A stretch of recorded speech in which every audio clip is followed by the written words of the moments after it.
Three P's, pussy and power, the most important one is the paper. You got that and you got all three. If you don't get that, I'ma explain later. I hit man in the back of his head, man wanted a fade, I give him a taper. My girlfriend left me, I feel like Pep, cause I cannot replace her. Boys, me and Thomas just did a morning run at 6 fucking a.m.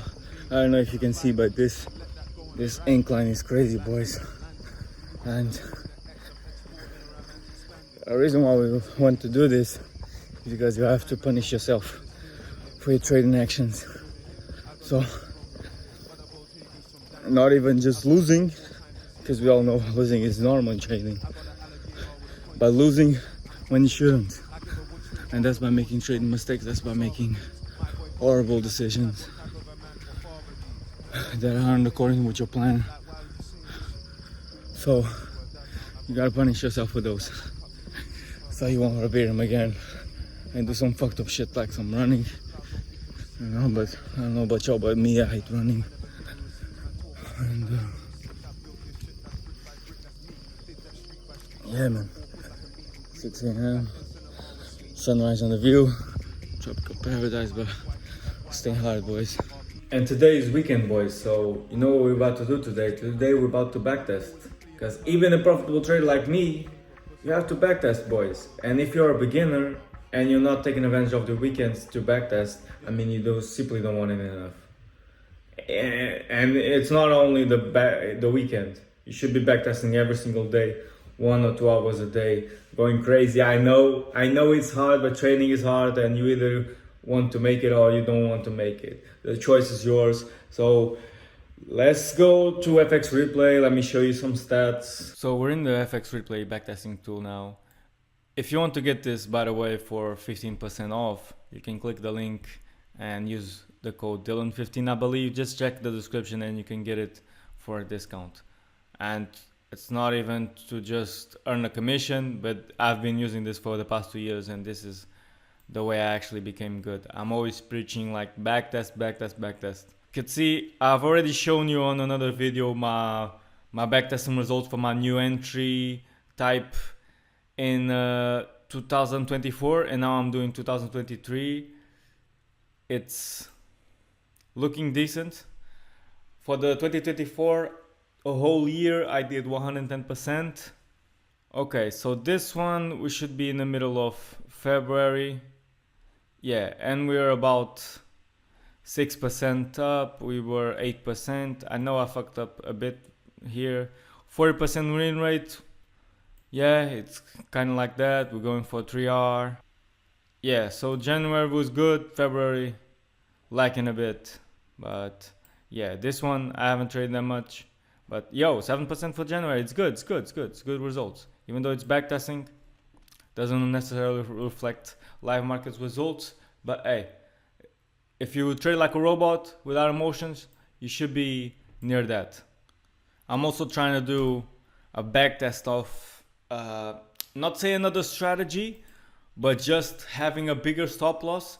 And besides going for precision, I'm just gonna go for direction, like knowing where market's going, because I always know where market's heading, but there's many times where I can't really place myself because there's no really entry. So in these ones I'm having a bit of a higher stop loss size, and as you can see the win rate is quite bad. It was like 60%, but I started fucking up right here, because when you're too long in a session of backtesting, you start to fuck up. You can't be like 100% focused for more than 1 hour, 2 hours. So then you start lacking on the backtest. As always, performing better in New York. London's kind of slacking. Maybe I should cut London. That's the things you got to look at. And then you can see Thursday, amazing. And for the monthly results, I mean, what more do you want? Like April, this is a fuck up. I was trading like shit here. I admit that. But in these ones, I was playing it nice. Nice going collected, but April, nah. Look at this. Nah. It's not it. But hey, 16%, minus 2% month, oh, it's okay. But if we're going past that, nah, this couldn't be it. But there's still time to redeem it. So yeah guys, what you want to do is during the weekend you want to backtest the previous week and see if you missed something, did some mistakes, like really play the charts out again and see how well you did on the live markets. Okay, so right here we got the two pairs out, EU and GU, that's the two pairs I trade.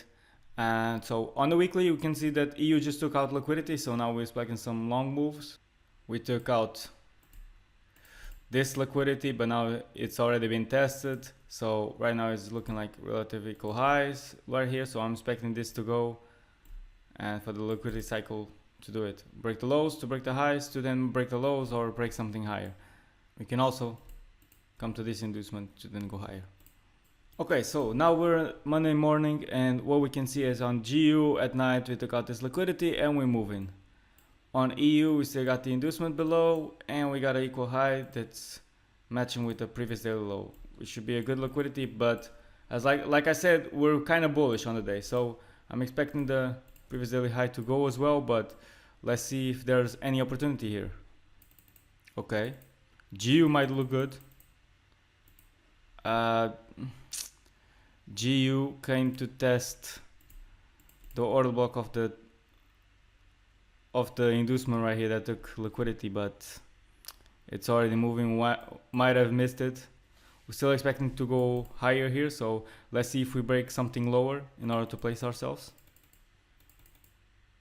Okay, so like I said, we're going higher, boys, and the news are just setup accelerators. EU, this is gonna go for sure. Probably this as well, but this in first instance. We're still under the red line, so no reason to short it yet, because I believe we're still gonna pump higher. Okay, GU, we broke this level.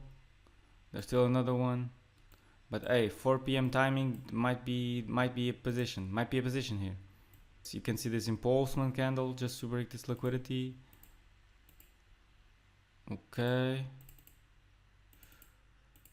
The only thing I don't like, there's no smart money trap, but it's coming to London close, and London close usually gives out a retracement, but EU has reason to come higher. You can see like this would have become a smart money trap, this as well. Big stop loss is the big stop loss.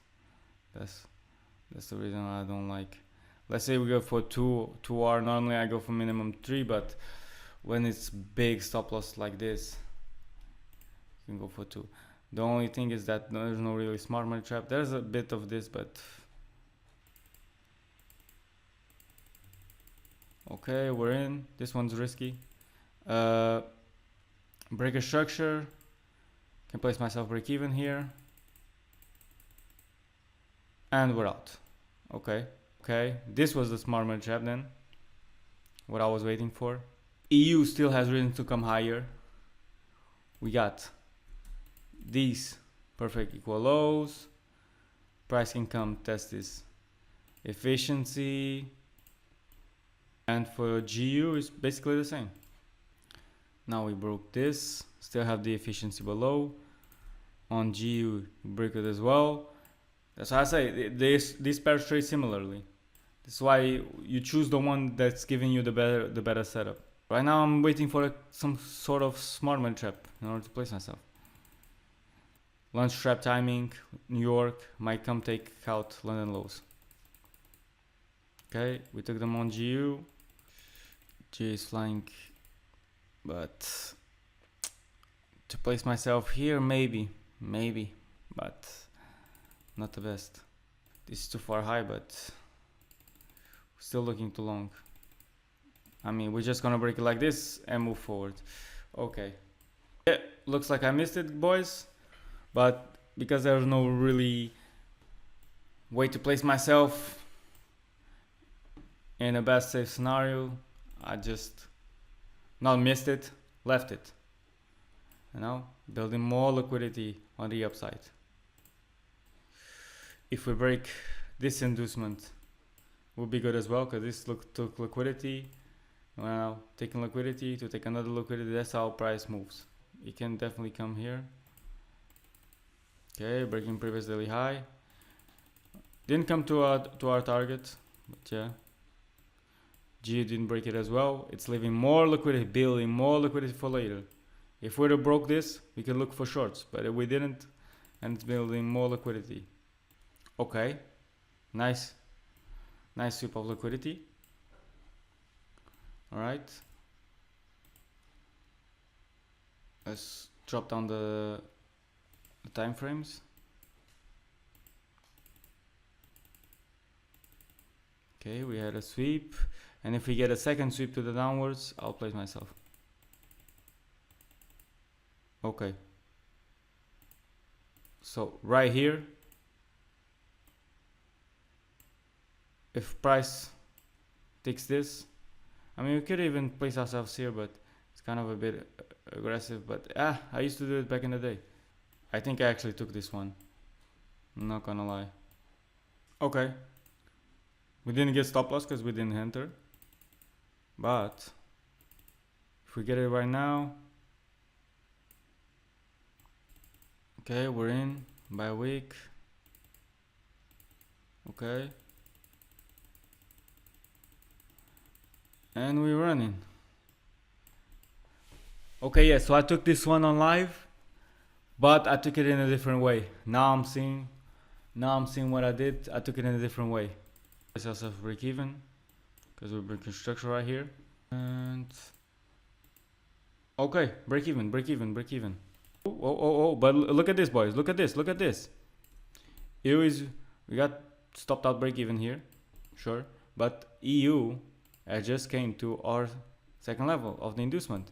This took liquidity, now we move, now we take another liquidity, now we definitely move, because right now this is relative equal highs. If I show you, come on, don't be fooled by the smart money trading.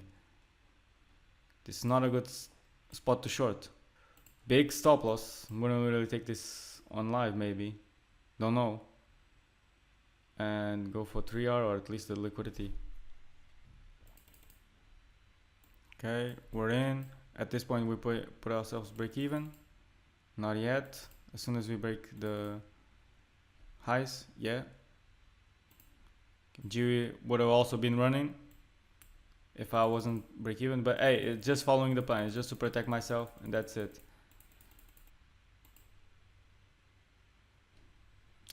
And okay, we're breaking the liquidity, and the reason I'm not scared of this yet is because it's just a first break of Asia session and the liquidity, and usually with the smart money will be looking to get in on this, and price, what it's going to do is a second break to the upside to take them out. And of course, and that's not by knowing the markets, because it was just a few days ago.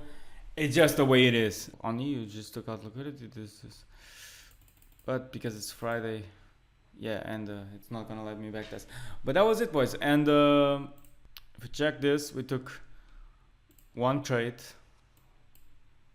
on Friday on EU, on GU, and we took a short here, which ended up on break even. So let's see. This is how you get good. Now you backtest the week, and now you check how you did on live markets to see, did I miss something? Was I right? Did I have the same vision? Let's see. The short was on the 20 on Monday. What was I was seeing on Monday? On Monday, I was looking for shorts as well. I was looking for this level to be taken out and then short, or this level above. And this is live markets, guys. This is live markets. Okay, you can see the timers, you can see everything. As 8 p.m. is just because I'm living in Thailand. Okay, don't be fooled. You can see there's a timer on the chart. Okay, don't be a bitch. All right, stop crying. I'm actually profitable. On here, you can see we actually took this out, and we gave out a small reaction. That's what I was expecting. Didn't came to the levels I was wanting it to, but it did some reaction. That's what you get when you understand liquidity. Didn't got enough move to have my TP, but hey, the vision was the same. Seeing this, we took out the liquidity, but we actually end up running higher, but we didn't took that. We didn't risk it, right? We didn't risk anything right here because we didn't see a confirmation. And then by GU, and yeah, I was even more aggressive in this one. Not more aggressive, but it was internal breaker structure here on the 1 minute, let's say, because of this wick. And then price was volatile. I could put myself break even. Price took me out and then went on running. So that's for GU. For EU, we only had this trade, right? But if we want to check, we can also check if I was right during the week. You can join this group absolutely for free. One of the first links in the description. Okay, I was looking to sell at some point, but I canceled the order, which was good on the 21. Yeah, which was a smart decision. And 2, looking at the red line. This is the same red line, okay. So going higher. If we get some kind of smart money trap here, I will be looking to buy. This is on the 23, which was here on the session. We didn't get it. We did actually get it afterwards, which was this, okay. Breaking structure higher here, price going higher, and then going lower to take out everyone that placed themselves around here and take out this inducement to come mitigate with this imbalance that's underneath that also took liquidity. And then we would have had this. And I talked about it, like look at the levels, predicted it on my charts, like you can see them drawn out here. Like I had it on backtesting, same vision. And I think I mentioned it somewhere else that I didn't know if I would take this or not because it was a 20 something pip stop loss, which is quite big. But I wasn't in the markets anyways. I think I was already sleeping because at this time at London close, like it's already too late for me in Thailand. But that's how you want to do it, boys. You want to backtest and you want to look at the journal. Of course, if you don't journal it, and you can see 3 hour up for the week. Was I 3 hour up for the week in live markets? No, I was break even because I had only one trade and he ended up on break even. But this could have been a good one, but hey, you miss some, and that's the way it is. So the weekends to backtest, punish yourself for trading mistakes, look at your journal and look at the backtesting results for the week. See if you missed something, see if you had the good vision, see if you weren't too emotional and doing bullshit, because sometimes you might look at the backtesting, see that you did well, but then you look on lives and like you see that you are taking a trade here or something, and then you say like, what the fuck are you doing here? Like there's a resistance here or something. Like you see your mistakes. That was it from me, boys. Please leave a like and subscribe.